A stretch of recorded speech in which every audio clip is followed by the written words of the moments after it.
Okay, today I'm gonna show you how to disconnect the annoying beeping inside of a 2007 Nissan Frontier LE, and it's this cable right here.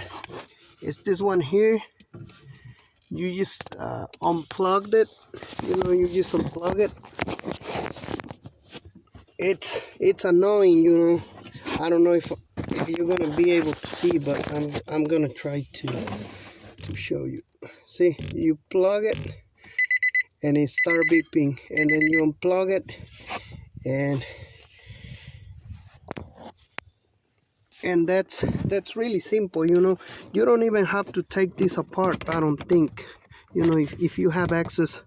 I didn't even try to do it from underneath, but this one only has 2 screws, which is one below here, down here.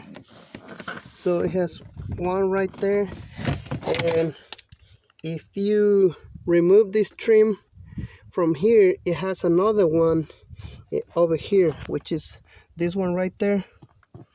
So that's it, easy and simple, because it's really annoying.